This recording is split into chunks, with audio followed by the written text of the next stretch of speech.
My dream career growing up was to be a banker. I wanted to work on IPOs, M&As. I'm super honored to have my friend Min Kim here with me today. You guys also have your own token as well, right? Which is a thing called ICX. Currently trading at over, I think, $100 million in market cap. Banking is the job where you make the most amount of money with the least amount of. So you're making 350, 400 plus, and you might be 25, 26 years old. One of the greatest skills that you could ever learn is sales. You are able to raise millions of dollars through the internet without a single piece of paper. We raised about $45 million in 24 hours. And we, for example, acquired a 5-person team on cryptocurrency exchange for $1 million or $2 million. And we blew it up. We helped grow that to a 200 million plus company. All my coworkers remember me like sleeping under the cubicle. If you were to go back and talk to the 18 or a 20-year-old version of Min, what advice would you give yourself? Yeah, I would say that. Hey, what's up, everyone? Sam Shah here, founder of Wall Street Mastermind. Super excited to be here with you guys today. And I'm going to be starting a new series for our podcast where I'm going to be just interviewing the most interesting and accomplished people that I can find who started their careers on Wall Street. Okay, and the goal of these episodes is to give our audience a glimpse into what success looks like in all of its different forms, right? Because the fact of the matter is, for the vast majority of you, even if you start your career in investment banking or in some other front office role on Wall Street, you're most likely not going to stay there forever, right? And that is the beauty of investment banking, is that it teaches you so many skills that you wouldn't have learned otherwise and in such a short amount of time. And it also comes with a ton of amazing exit opportunities, right? So as you're trying to plan out your own career, we hope that these stories will give you some inspiration. Now, with that said, I'm super honored to have my friend Min Kim here with me today. And Min and I both did our undergrad at UC Berkeley's Haas School of Business, but he's actually 4 years older than I am. So we actually never really crossed paths while we were in school. But after graduating, he spent his first year working as a research analyst at FMV Opinions, which is a financial advisory firm that also had a really strong valuation practice. And then from there, he moved over to Deutsche Bank in the technology investment banking group, where he spent 4 years and ended up as an associate there.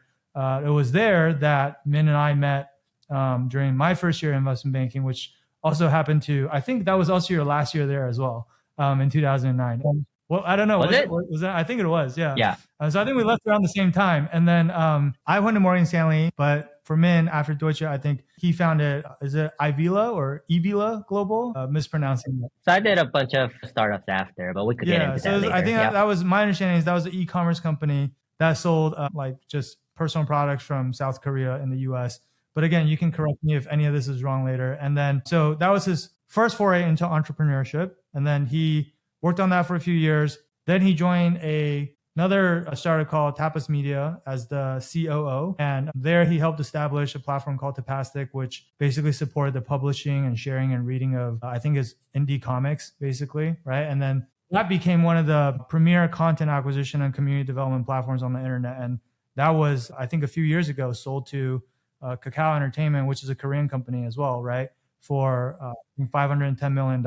And then after that, after Tapas, Min became chief strategy officer of DAYLI Financial Group, which is, I believe, one of the largest fintech companies in Korea. And basically, my understanding is that was like an umbrella corporation with a bunch of different fintech companies underneath. And in your role, you basically helped acquire and invest in and incubating numerous different fintech companies. And so that was kind of the last thing you did prior to your current thing, which, to cap everything off, I would say this is like your crowning achievement today, which is founding Icon, the Icon Foundation back in 2017. And Icon, and look, this is like way too technical for me, and I'm sure you'll explain it better. But Icon, basically, my understanding is your goal is to become one of the largest L1 ecosystems in the world by enabling real world implementation of just kind of like cross-chain technology, or like allowing all the different blockchains to be able to work together, right? That was like my very poor, non-technical person explanation of what you guys do. So sorry if I'm butchering that. I think for simplicity, let's just say a crypto project or a blockchain project, as we know. Obviously, you guys also have your own token as well, right? Which is a thing called ICX, or the ICX, Right. which is currently trading at over, I think, $100 million in market cap. So anyway, okay, Min. Thank you. Long intro, but Yeah, glad no. to be here. And Glad to it's see long you. because you've done so much, right? And so, first of all, I know you're a super busy guy. I'm old now. I'm old. It's been a long time since we worked together. So yeah, I have a lot in my resume No, for well, sure. I would say a lot of people who are our age or your age haven't done nearly as much as you have. So, and I know you're also super busy. Obviously, running your business, and then also just like me, you're also a dad, and so I know kind of how that is. And so I really appreciate you for just, taking a little bit of time to be here with us today.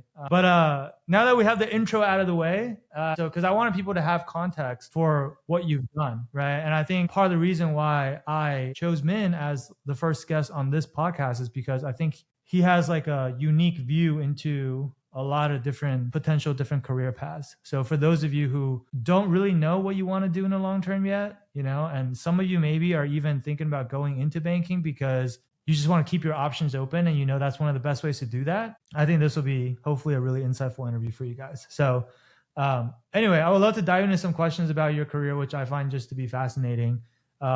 Took me like 3 minutes just to summarize it, right? So, but I guess my first question to you would be, did you always know that you would become an entrepreneur one day? Like, was that always the goal? And did you kind of like map out your ideal career path ahead of time? Or has your career today kind of just been totally unexpected in terms of like where you've ended up? Obviously, like back then we didn't know crypto was going to be a thing. So I'm not really talking about like that, but like, did you always know that like one day you were going to be doing your own thing, I guess? No, I mean, I did not. And the funny thing is, my sort of dream career growing up was to be a banker. And I wanted to be working in Wall Street. I wanted to work on IPOs, M&As. And that's why I went to one of the top business schools in UC Berkeley. So I trained myself. I honed my skills, my interview skills. Like, I wish we had courses like you're providing back then, but we just had Cliff Notes and luckily I had some good friends and good people in our university who were good mentors. So I had a good opportunity to join Deutsche Bank to kind of hit that goal. But, long story short, yeah, banking was very exciting. Everything that you've probably heard, your viewers have heard is true. You work crazy amount of hours. You work a lot of deals, do a lot of spreadsheets, a lot of PowerPoint, a lot of everything. And yeah, I mean, I think the glamour of it wasn't there, but at the same time, I've learned a lot. But you get the front row seat to some of the coolest deals in the world, right? That are newsworthy on the front page of Wall Street Journal. You get to sit right next to some of the top CEOs in the world. And that was one of the most fulfilling times of my life. And, after doing that for about 3-4 years, I kind of, like I said, being in Wall Street was my dream job. And I definitely, wanted to kind of climb that ladder of hitting the not only the associate, but VP, director, managing director, and so forth. That was sort of my plan going in. What really changed that trajectory was meeting this one company, one CEO who was actually the same age as me. So I was, young, 20-something-year-old, and I walked into a meeting and there was this other CEO who was also same age. And I remember his name. I remember his company. I don't know if I should say it, but yeah, I mean, this person, he inspired me because the way he talked, the way he was building something, right? Building something that he was very passionate about, building something where he had all these employees that were working with him to create jobs, to create revenues. And that was very, very inspiring for me. So at that point, I thought, hey, maybe I just need to explore something new, something else. The typical Wall Street path, as you know, is either you stay in the banking and then you climb the ladder, or you go to private equity route. Or if you're fortunate enough to be in the Silicon Valley, like you and I did, some of us get to join like a VC or a early stage startup or even a mid stage startup, go IPO, so there are some like other options out there, right? But for me, I thought, hey, I'm still young.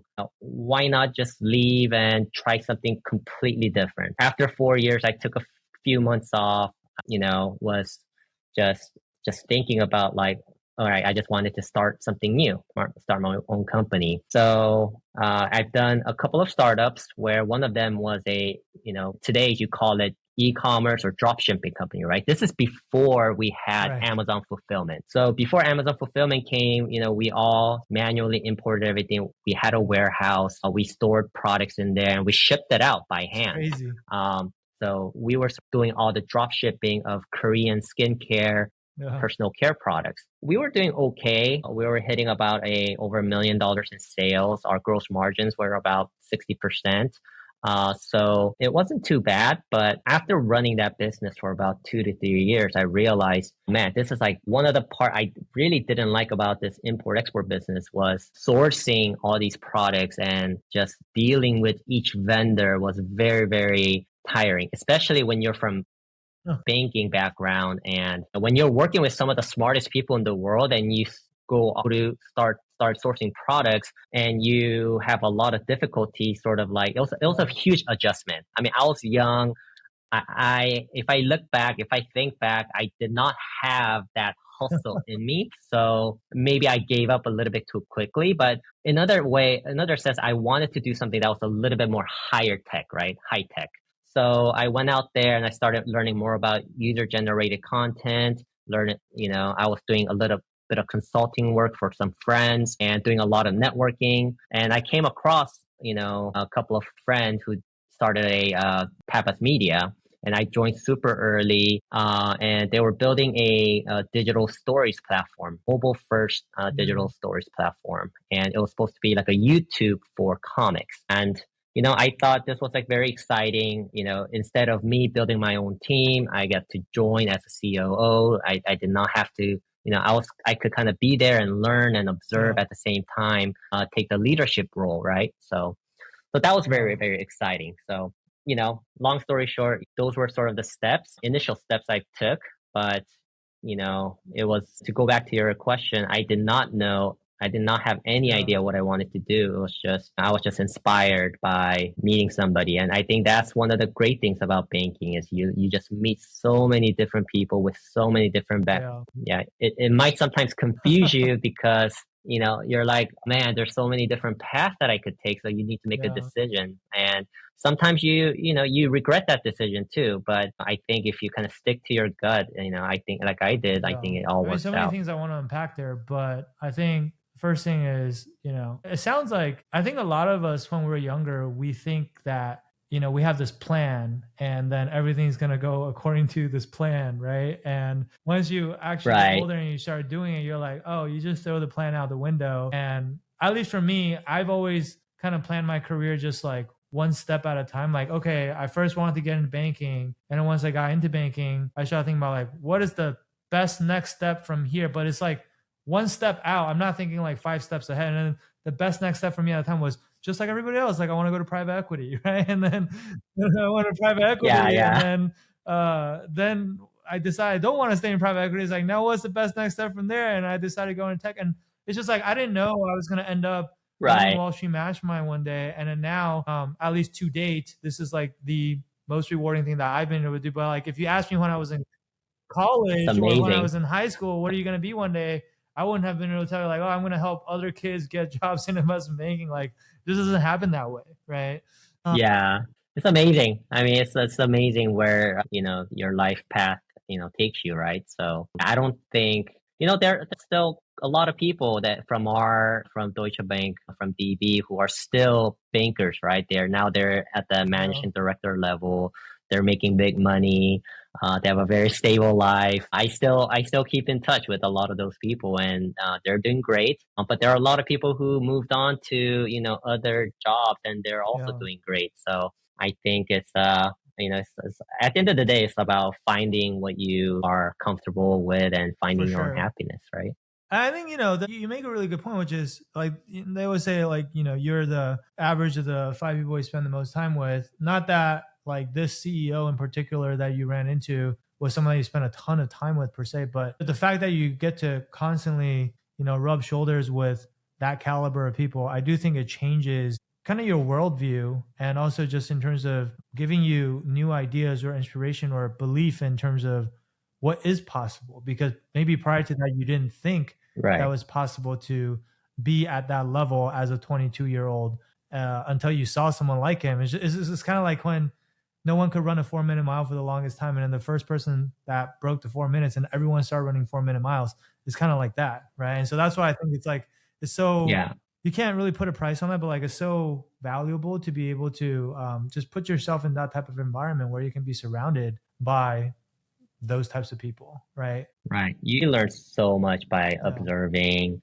and it's so cool where you're drafting a lot of these memos. So you're writing about these companies, and you're meeting these companies, and you're analyzing these companies, and so everything is happening in real time, right? It's not just when you're writing something, it just sometimes just feels like fiction. It feels like so Yeah. far away, right? But when you're actually in the room with the people who built the company, it is just Yeah, so for sure. inspiring. And so like a little bit more on your time at DB, because obviously I think when you were there, you were mostly focused on internet investment banking, right? With Andy Cass, Right. quite the character. Yep. Great guy. Great guy. And so you also got to work on some like pretty cool deals. You worked on the Alibaba IPO. You worked on I think AOL Time Warner, which is a big M&A deal. What do you feel like you got? I mean, aside from what we already talked about, which is like surrounding yourself with really high caliber people, are there like a couple different things you could point to, where whether it's like hard skills or even just soft skills that you picked up there that you feel like has really benefited you for everything else you did after that? Because obviously you've done a bunch of different things, but I feel like banking for a lot of people is kind of that initial foundational experience, right? What would you say you kind of took away from that experience? Yeah, I think banking is one of, if anybody has the opportunity to, go through the analyst program for the first, 2, 3 years, I think it's the best experience that you could ever have, because it sets you up fundamentally from soft skills, hard skills, from top to bottom, right? I think more than anything else, you grow a very, very thick skin. Nobody's perfect, right? Everyone goes through, when they go through their first job, and if your first job is banking, especially, you go through a lot of, hardship, right? I'll just say like nicely, a lot of yelling, a lot of, you take a lot of shit from your boss. Not everything goes perfectly. And those are the type of moments, I think, that challenges you to quit, but also challenges you to not give up and continue on. It kind of forces you physically, right? It takes you to another level physically of not getting any sleep, being able to, I remember like for 1 year, I remember my clients were in New York, Russia, and Korea. So I basically like never went to bed. There was a deal in like different time zones, and we had like calls like a daily call. So I remember, going to bed around like a.m. and then I had to wake up at like 5 a.m. for 8 a.m. New York Eastern time call. And that was just like on a daily basis, and it killed me, right? Like I had I don't know if you saw the Remember Me, but all my coworkers remember me like sleeping under the cubicle, and those are like kind of, you could call it a harassment, but at the same time, it challenges you very physically, right? Where you feel like you could achieve a lot more. So, and then, all these skills, right? I mean, banking, they train you very well. They, train you from everything from Microsoft Excel modeling. You have great, smartest mentors who look after you. Like I said, you learn so much by observing. So you walk into, these IPO bake-offs or these like M&A deals where you're on these calls and you hear your managing directors and your bosses like make deals, right? These are not just like, $10,000, $1 million deal. These are like billion, hundreds of $1 million deals and then you see it, go through step by step from the pitch book and materials that you actually help create, right? So these are the things I still use till this day. I mean, I think one of the greatest skills that you could ever learn is sales, right? Sales skill, sales job. I mean, these are the things that nobody could ever take away from you because those are the things you could only get better at.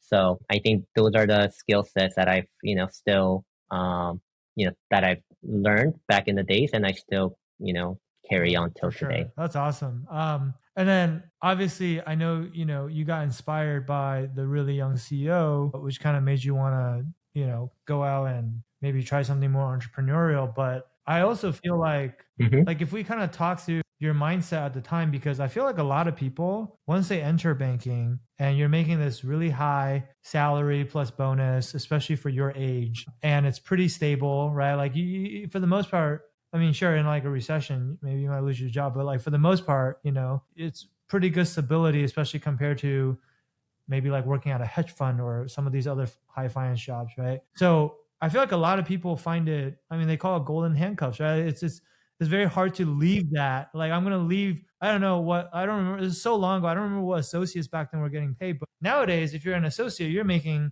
I don't know, 350, 400 plus, and you might be 25, 26 years old. Like it's more money than you could possibly need. And then leaving that to go start your own business, obviously you guys end up doing pretty well, but you don't know that before you start the business. And a lot of people, I think, kind of get stuck on like just taking that leap because like, what if I become homeless or whatever? It's like the thought in your head, right? Did that ever Right. go through your mind as you were making that decision? Like, were you scared or were you just like, no, I'm just going to do this? I mean, I think when you're young, I don't think that doesn't really cross your mind, because I think when your first job is banking, I think the arrogance of that young arrogance, young pride, right? It's just like young ego is there. So you feel like you're on the top, on top of the world, being able to get any job you want, be able to do what other people are doing because I don't know. I just think you just had that crazy confidence that only youth could,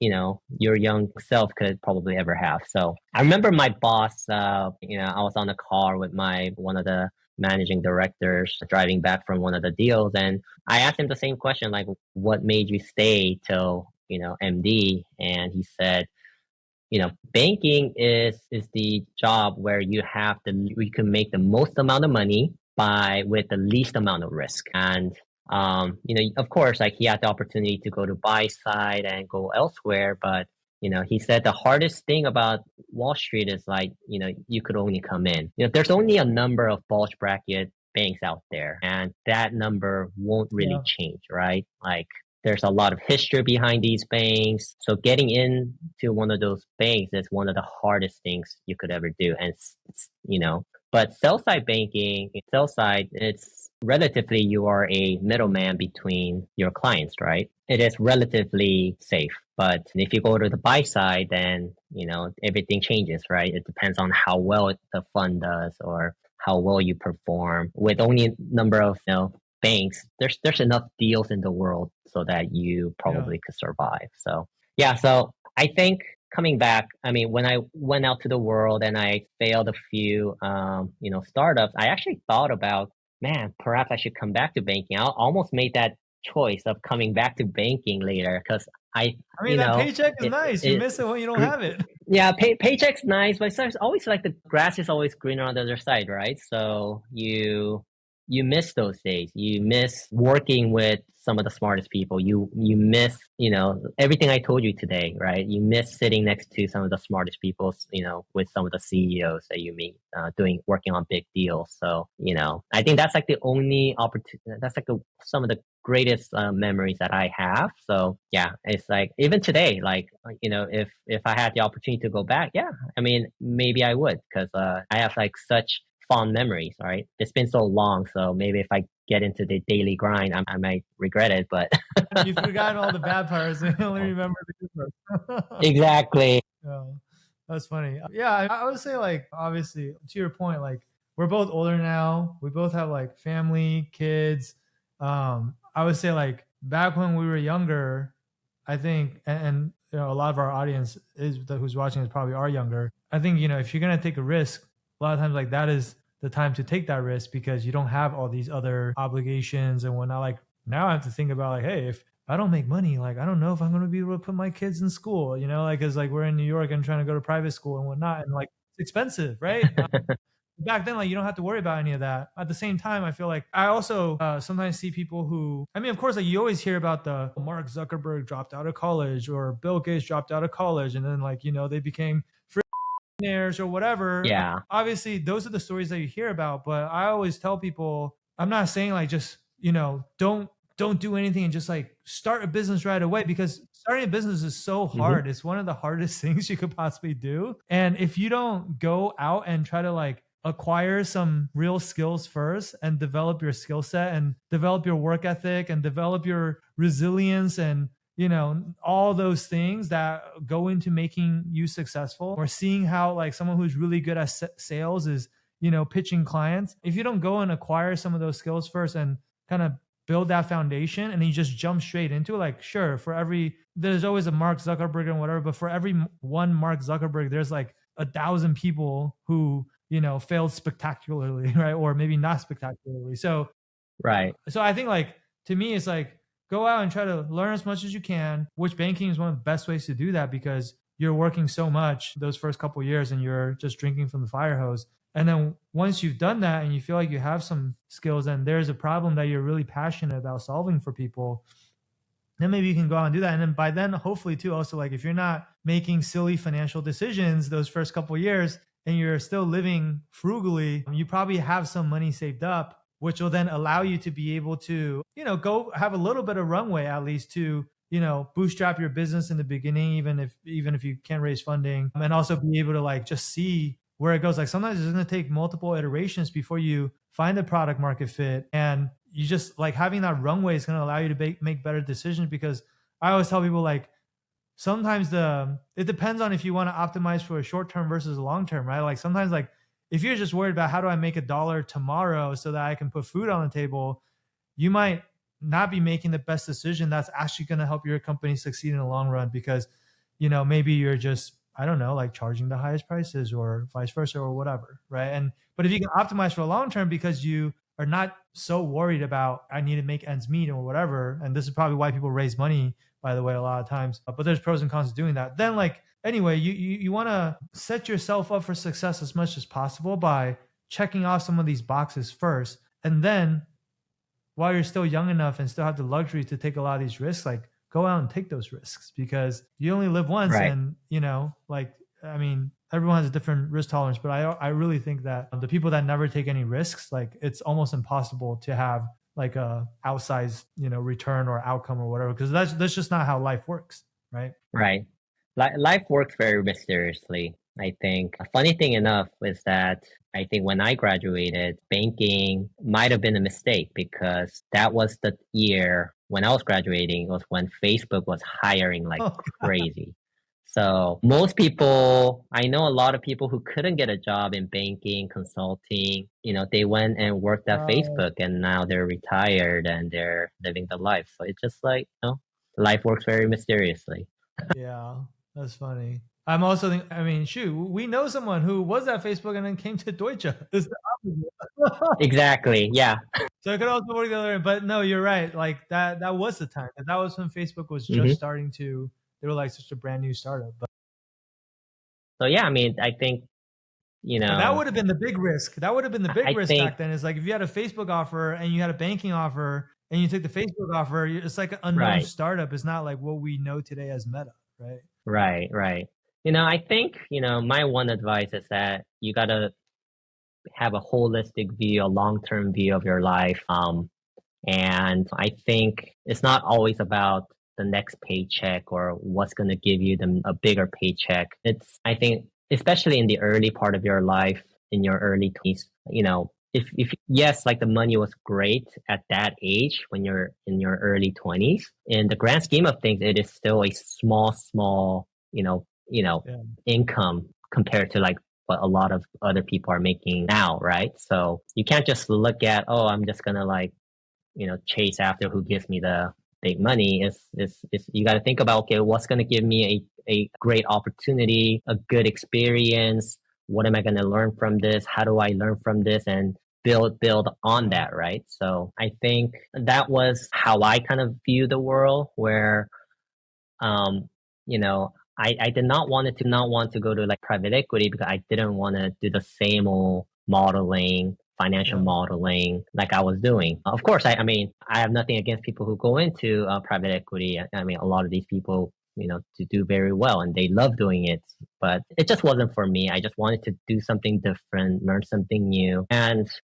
it just is funny again how life leads you to, just different paths. And, who knew I was going to join a web comic startup. And then who knew I suddenly got recruited to South Korea to join the largest fintech company to do investments and build startups from scratch in the fintech space. And then that somehow led me to acquiring a cryptocurrency exchange where I learned about Bitcoin, and I was fortunate to buy Bitcoin very early.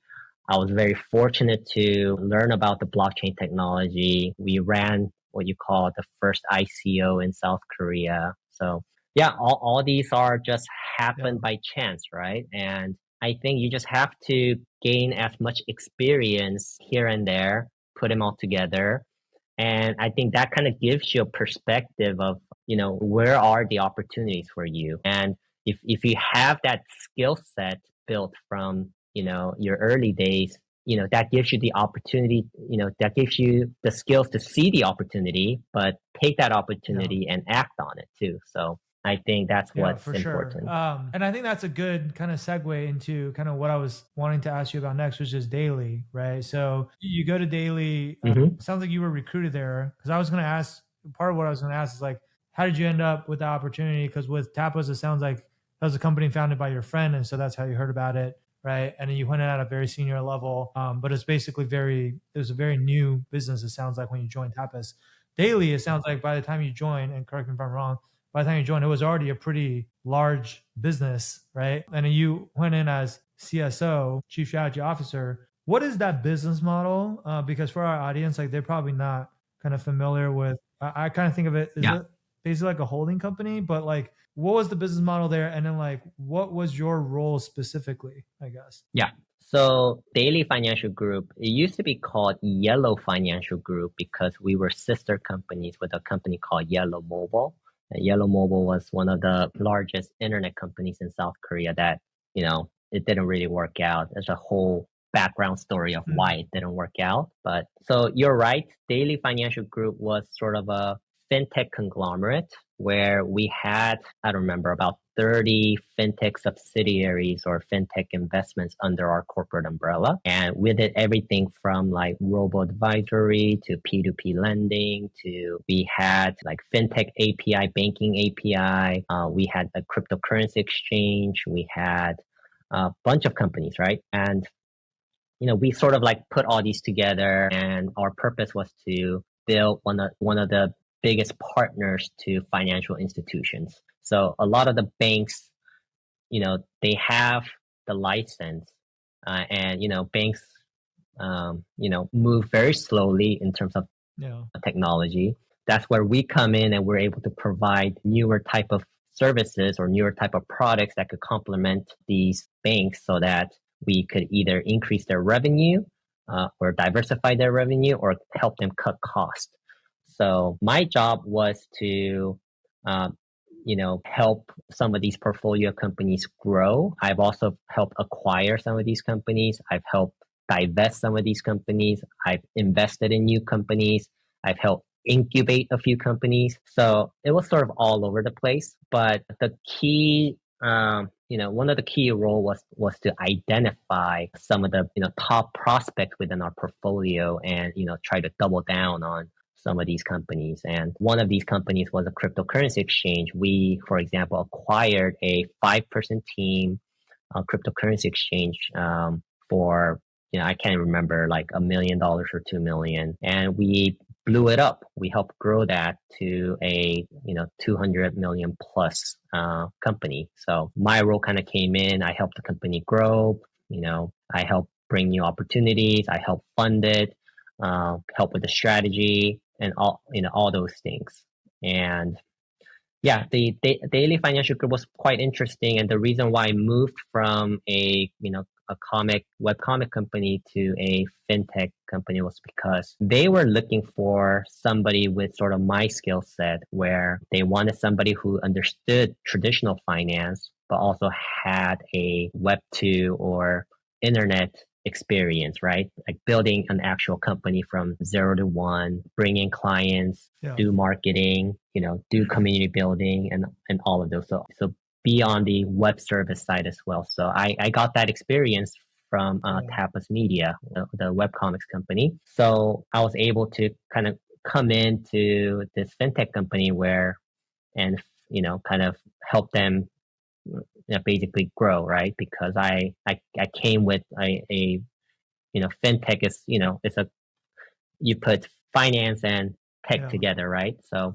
it was sort of a perfect position for me, and there weren't too many people with that kind of experience back in the day. How did they find you? Just through like headhunters or? No, it was so one of my friends in college was a subsidiary. So he was the CEO of a subsidiary of that company. And when they were looking for a person at the group level, he recommended me, and I had a few hour chat with the CEO. I flew over to Korea. I had an interview, and then it wasn't really an interview. It was more of a partnership, I would say, where it felt everything was right. That's awesome. And then so basically it sounds kind of like, based on what you're describing, sounds almost like a VC model, right? It's kind of like, because you're investing in these companies, you're incubating them. The winners, you double down on them. You're also obviously, VCs usually don't have control. They just have 1 or 2 board seats, but you guys own the entire thing, so you could do whatever you wanted. So in that sense, it's maybe even better. But is that kind of like the right way to think about it? So yeah,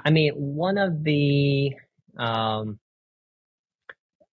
key component of this company was that there weren't any limitations. It was very flexible. So it would do whatever it wants, right? Like it was very, very flexible, very, founder friendly, would you say? If the founder wanted to be a fully acquired or like a subsidiary, then we would allow that.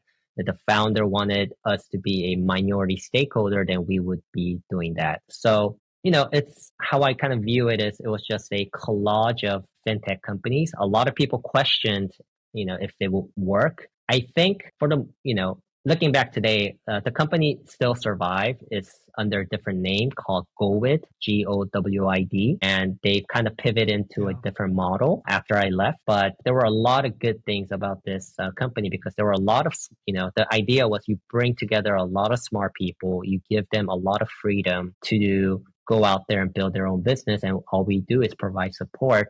Then there should be some success stories, right? I think in terms of that VC model, it is quite similar, because, we were looking for, we didn't expect all 25 portfolio, to succeed, but we expected like 1 or 2 to hit a home run. And we actually hit a home run with a couple of companies. And one of them was a cryptocurrency exchange. The other one was like a AI credit scoring system. We had a kind of a mid success as well, a payment infrastructure company like Stripe. So it was like this company runs like a Stripe in South Korea. We also had a data scraping, like Plaid. Plaid is the banking API infrastructure company. So we had that in South Korea. So yeah, we had some like very, very good companies, and we did it early enough so that we sort of monopolized some of the key technologies in the fintech space. That's awesome. Yeah, it sounds like it did really, really well. I think like, one thing that kind of stands out to me about the story that you just told is, and this kind of segues into eventually you starting Icon, but you got exposed to cryptocurrency through the investment that you guys made in this crypto exchange, which is it Coin One or? Okay. Yeah. So that's how you learned about it. And then you got exposed to Bitcoin and blockchain technology. And this was obviously super early days, right? And I feel like in life, there's usually like 1 or 2 pivotal moments where an opportunity is put in front of you, and then you can either go right or you can go left. And then you're at like this fork in the road. And depending on which path you choose, you end up down like completely different, you end up having a completely different story and completely different outcome, right? And a lot of times, even in that moment, I think you don't really necessarily even realize that it's a pivotal moment, right? Like when you're actually making that decision. But I guess either with the benefit of hindsight or maybe at the time you did realize it was a huge opportunity, like how did you kind of think about, because like, and I guess it's like, what made you want to start Icon? And also like, how did you think about that decision at the time? Was it a feeling of like, oh my God, blockchain is like going to be the next huge thing and it's going to change the world and I have to be a part of it? Or was it, or like, did you know, or like what made you kind of want to go down that path, I guess? Yeah, I mean, definitely, when I first went through the Bitcoin white paper, I had no idea what it actually meant. And You at least read the white paper I, though. I think, yeah, I mean, I read the white paper and I didn't fully understand. I kind of understood, but I didn't fully understand it. But what was good was that it was intriguing, right? It was intriguing for me to dig deeper into the blockchain technology. And back in the days, like there weren't as much resources, like there were maybe two books on Bitcoin. One was, I remember, like a digital gold, and the other one was like the age of the cryptocurrency or something like that. And so there were like a couple of books. So I read both of them and I've learned a lot. And then that kind of intrigued me to dig deeper. And I think it's just that drive of wanting to learn about something, right? Like this blockchain concept just grabbed my attention and I wanted to dig deeper. I wanted to do more research. I wanted to, and the more I told other people about it in my company, they were intrigued. They wanted to learn more about it. So there was a lot of like positive energy around this new, financial infrastructure that we were kind of envisioning. And we wanted to, and we were, one of the first in South Korea to like understand the power of smart contracts, distributed ledgers, how we could, create so many new applications and such. So it was just that kind of pure excitement that kind of got me into it. And I think, like everything else, like when you're spending, your free time reading a lot of white papers, a lot of, investing in all these like, you know, cryptocurrencies that you've never heard of to, wanting to go to these conferences with only, men around, just like, that's like, that's like the industry you want to, you're already spending so much time in that industry, like you wanted to do something there, right? So yeah, so it was very, very exciting times.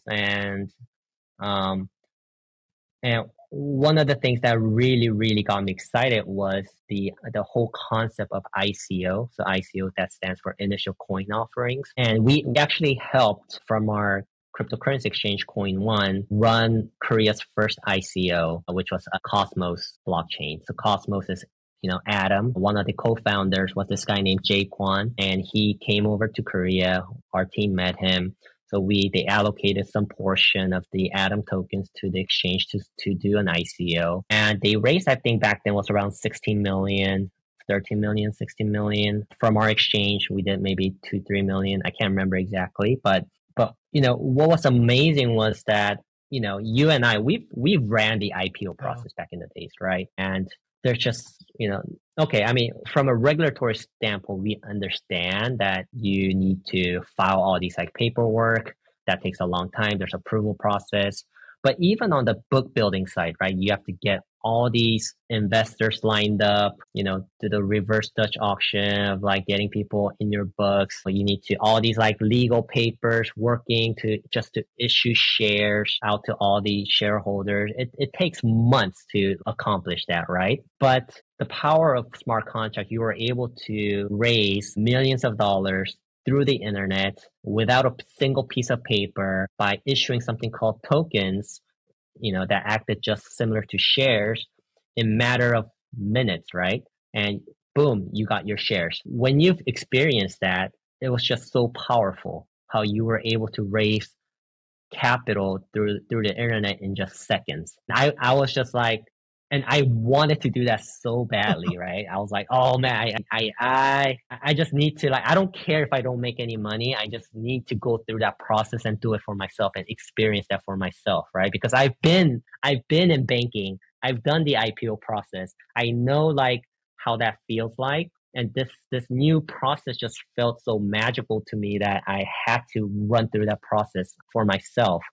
And so literally dedicated, a year, just preparing for that. And, we raised, I think we raised about $45 million in like 24 hours. And that was just like the, one of those other magical moments in my memory, because it's just so awesome how, that we were able to do that with the power of 45 blockchain. million, you were saying that's for the Icons ICO or? Yeah, for Icons amazing, ICO. Man. Yeah.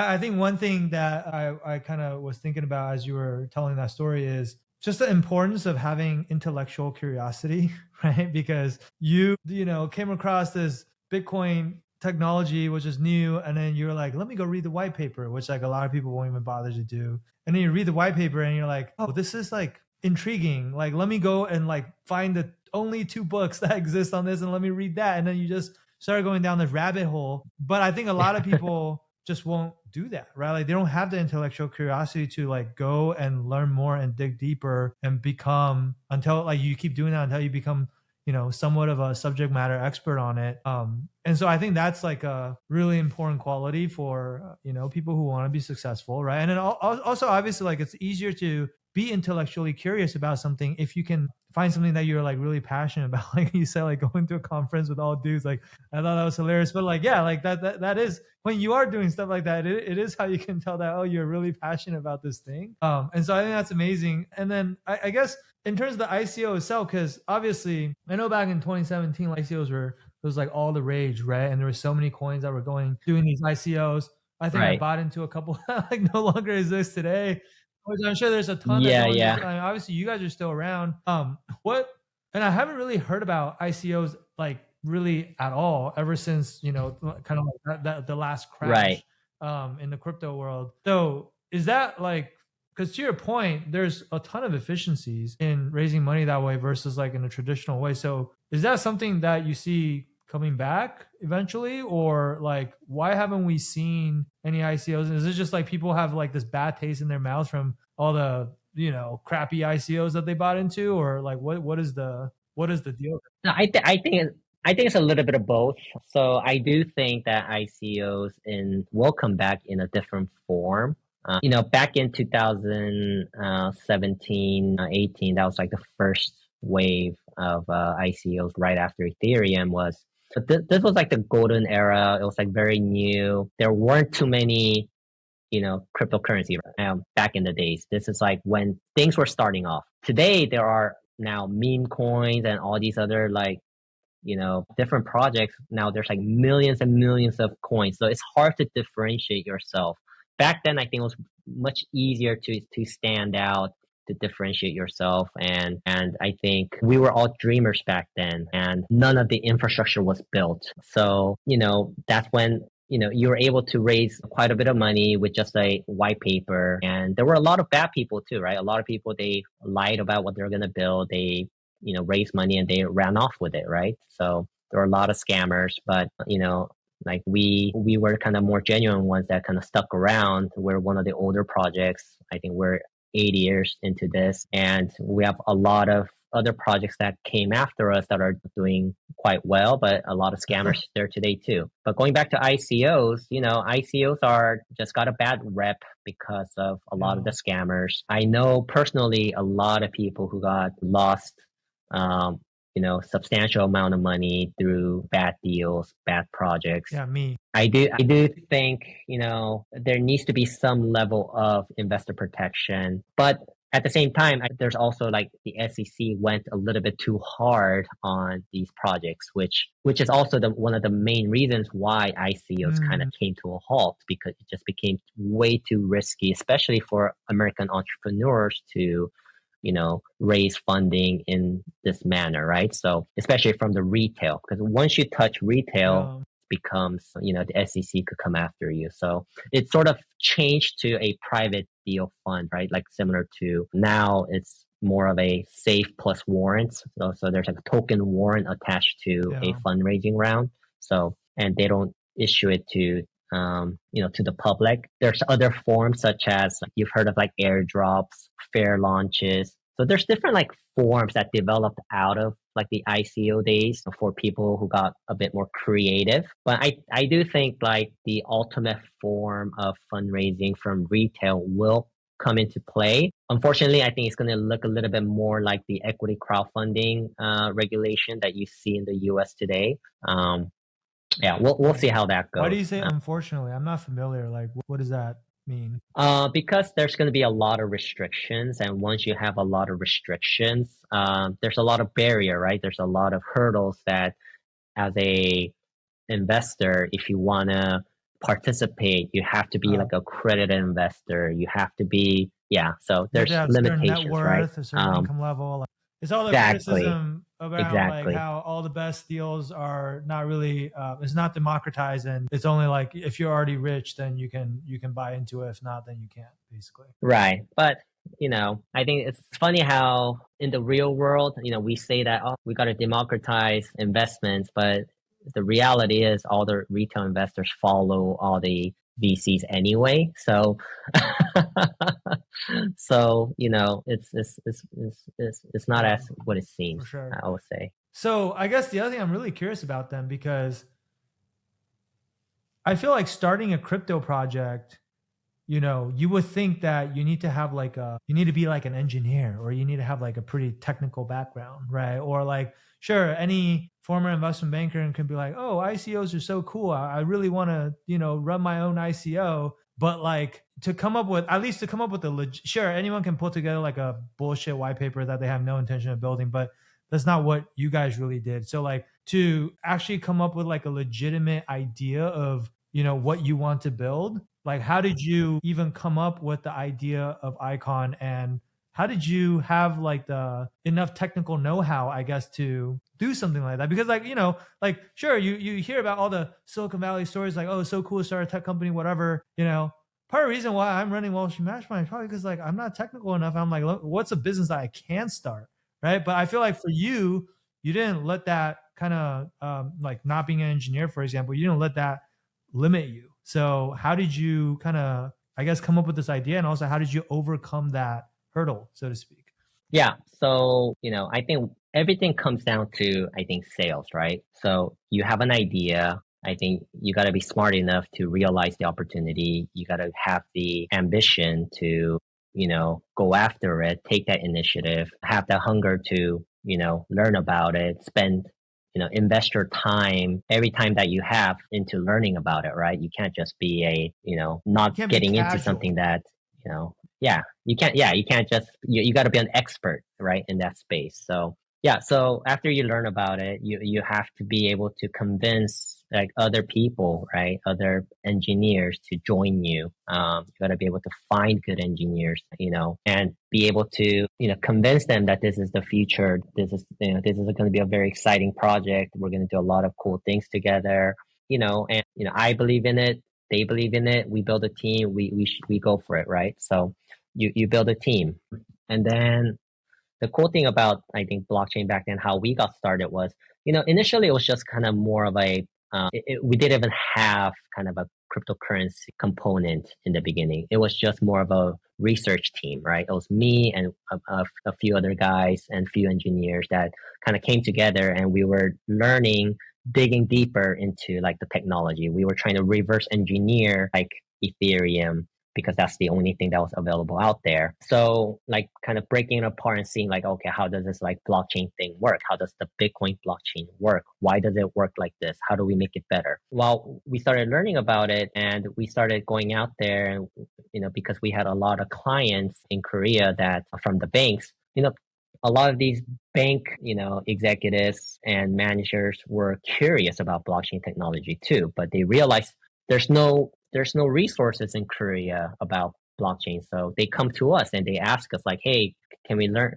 can you teach us about blockchain? So we actually held like a seminar like a paid seminar. Like I think we charged them like $10,000 per person to do like a 1 week seminar on blockchain, right? And these were like financial institutions, and they would pay that money to come and learn about blockchain. We brought some of the key like CEOs from like the head of Ripple in SBI Ripple Asia from Japan to do one session. We brought somebody else to do another session.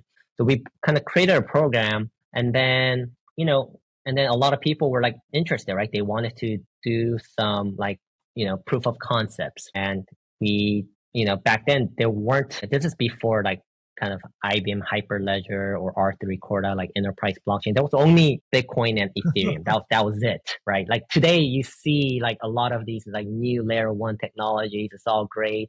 But back then there was like nothing.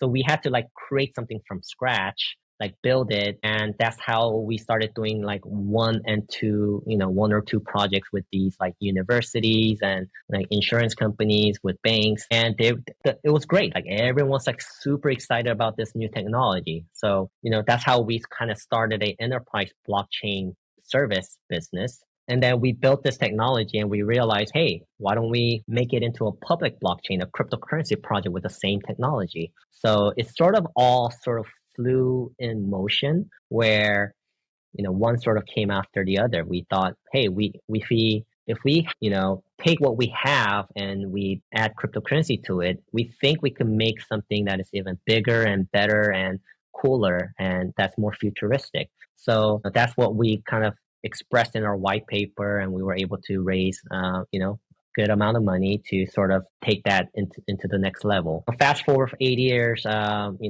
unfortunately, this whole enterprise blockchain space didn't really work out. Like R3 Cordas, I think they're gone. They went bankrupt. IBM Hyperledger, you don't hear about them anymore. So, and then the good thing is like we were able to pivot and do other things to stay relevant and to survive.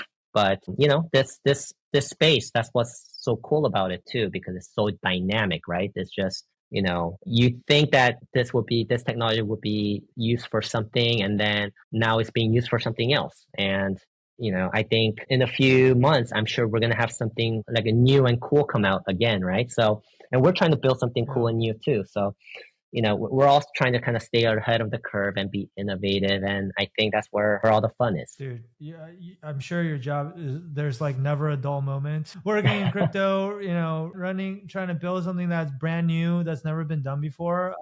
I think that's super exciting. I guess just one or two more questions for you, because I know we're almost out of time, but like how do you balance what must be a very, I'm assuming, pretty intense career with just your life outside of work? Because like we mentioned earlier, you're also a dad now, right? You have a kid, you have a wife. I'm sure it's a lot harder now than it was before, because there's a lot more demands on your time. And then, like this topic of like work-life balance, it's a very popular one. And, with the investment banking crowd, obviously for obvious reasons, but like, how do you what's your view on that, I guess? And also like, how do you manage that? Yeah. I mean, for one, if you ask me how Elon Musk managed this time, I have no idea. I mean, that guy is a cyborg. So I'm not near his level. For me, my life is quite simple. I give kind of full dedication. I full focus on my day-to-day job on Icon for the most part. I do also do kind of side stuff too. So I do run, I do investment fund as well. So I try to have a little bit of, how like a lot of companies give 20% of their time to do other kind of new things. Yeah, I mean, I try to spend a small portion of my time, exploring something new. And that's what I've been doing. But I would say 80% of my time, I've been just fully focused on this project. I think you're right. I think family is, obviously very important. So I try to fit in as much family time as possible. Like the weekends, I pretty much full family time. And then even on the weekdays when I need to be there for my family, then as long as I have a few, if I know the schedule ahead of time, then I'm able to manage, right? I think the beauty about sort of my job and my role today is that, and it's not just me, it's just my entire team, which is very global. We're remote first. So everyone is work from home. We meet, we do a get together, we do a workshop twice a year. So this year we're doing it in Lisbon, Portugal. So all our team members are flying in and we're doing a 1 week workshop. We have another one in fall, which will be in South Korea. So yeah, you know, so I set out these like schedules to make sure that I have enough time for work, but any other time, like, you know, it's quite flexible where, you know, I think it's at the end of the day, it's not about the hours, right? Hours are important, right? I think expectation is that we get things done when we need to, when there's a fire drill, right? When there's a fire drill in banking, you know, it doesn't matter. Like you just don't go home until things get done, right? That's just the expectation, and that expectation is the same even today, right? When we have a launch date in 2 weeks, and we feel that we're behind, nobody goes home until, or everyone's working from home, but nobody sleeps until like we push that out, right? So everyone, that's sort of the team culture, team expectations that we have. You know, working on weekends too. If you have something that needs to get, you know, that you couldn't finish during the day, during the week, you know, you spend weekends to get it done, right? So I think it's kind of setting that expectations amongst, you know, your colleagues is important. But for the most part, I mean, we're reasonable. We all have lives outside of work. We try to be as flexible for everyone. Everyone sort of has their routine, right? Like some people are night people, so they work at night. If you're a morning person, you work in the morning. So we give that level of flexibility. Like for me, I mean, I have a very kind of a tight schedule, but I think, you know, I'm able to manage that quite easily, I would say, because I have like kind of dedicated slots for my family and dedicated slots for work. That's awesome. My last question for you. I could keep going for a very long time on this, but I do have to go pick up my kid after this. This is the only reason why. But it's so fascinating. I guess, you know, looking back on your career path, which I wouldn't say it's been like your like very linear or traditional career path, right? Like you've done a bunch of different things and probably things you didn't expect that you would have done. So if you were to go back and talk to like the 18 or 20-year-old version of Min, you know, when you were still in college at Berkeley, let's say, like what advice would you give yourself? Yeah, I would say like don't worry too much. I definitely feel I was too hard on myself for the most part. I mean, for the most part, until, you know, getting into the college where I wanted, getting into the major I wanted, getting into banking job, you know, all that sort of worked out for me. So I was sort of fortunate from the very beginning. Of course, I had to work my ass off to get there, but you know, it worked out, right? But after banking, I think it was a learning process, right? Like I said, I had a high, you know, a big ego. I was like, I thought I could accomplish anything. I go out, I do a bunch of startup. I had to experience and taste failure a few times, right? And I was very hard on myself. You know, you fall into depression, you know, you find new things to do. And, you know, if I look back, it's just like, I think I was very anxious. I was always sort of in a hurry to make money. I always felt like I was disappointing myself and I was very hard on myself. So I think some of that is good because it kind of gets you going. But I think life's obviously a journey, and it's easier to say this today because maybe I'm in a better place. But yeah, I mean, it's, you know, I think a lot of it, I wish I could have enjoyed a lot, you know, that journey a bit more where, you know, like in banking, where if you look back today, you remember mostly the good things, right? Like it was a good experience. I enjoyed it. Of course, like I remember all the tough, like, you know, tough nights. But if I could tell myself, I mean, today to my younger self, I mean, those were, you know, those nights. You're not going to be doing that for the rest of your life, right? You're not going to be stuck in 2 a.m. with Sam. You're not going to, yeah, you're right. You're not going to be, you know, you're not going to be, you know, tired all the time. So there's like so many things I think during my, you know, banking days that I wish I would have enjoyed those 4 years a bit more. And I did enjoy it, but I think thinking back, I could have done a bit more just to kind of, you know, to, you know, I think just a few things. I do have a lot of regrets here and there. Like I think I could have had the opportunity to build better relationships with like you and other people. I was just like focused on, getting things done, getting out.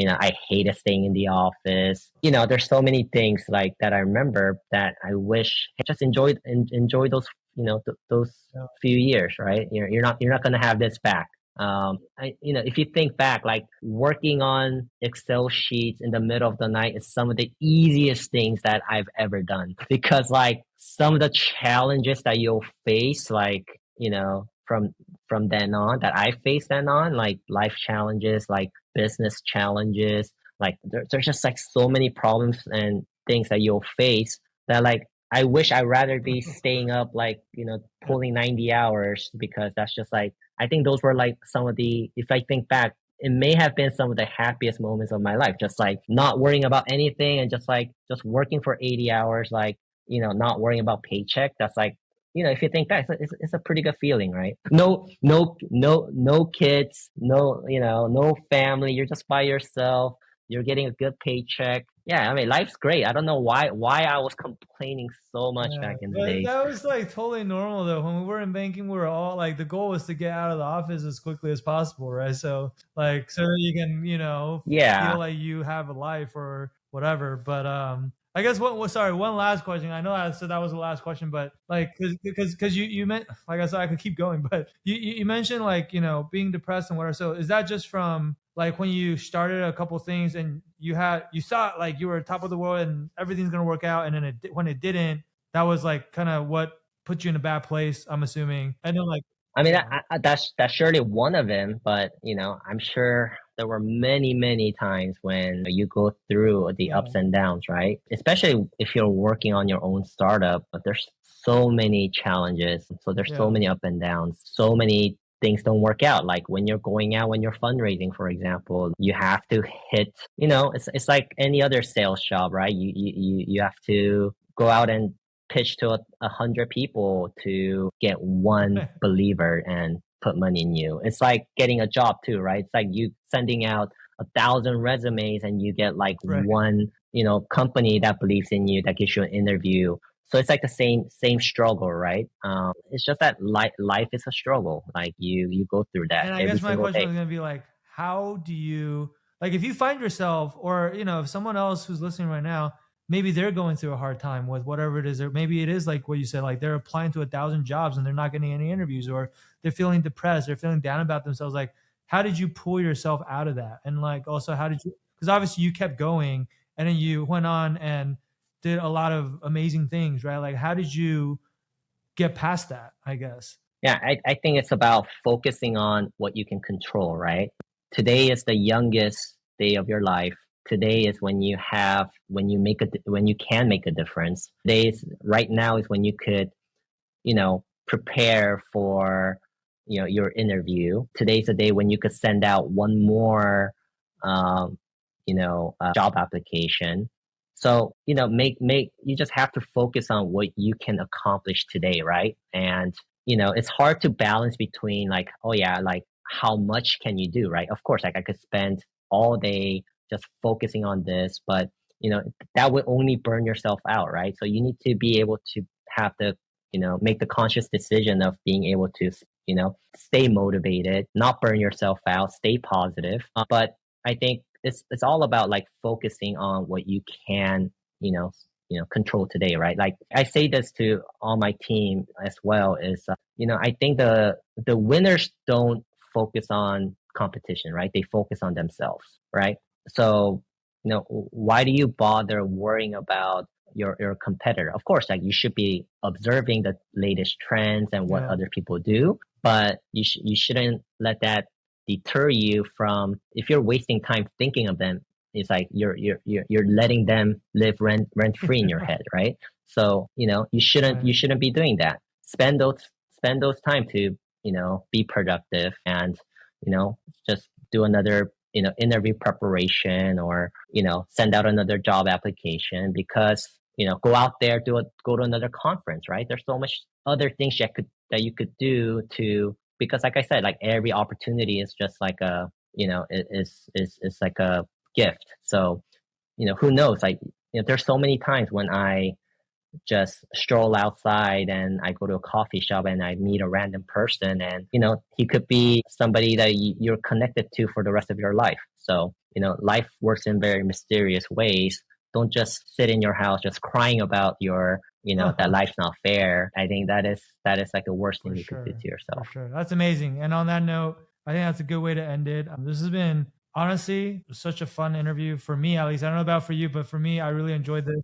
It's been definitely just so interesting hearing all of these stories that I've never heard before. But also, I think for our audience too, I think it's just so many things you can learn from everything that Min has said here. And so just want to thank you again, man, for taking almost an hour and a half out of your day to talk to us. And I'm really appreciative of that. And no, this is great. I mean, it's nice to go back and think about my my banking days, and I know exactly what your audiences are going through. It's hard. I'm sure it's hard. It's harsh.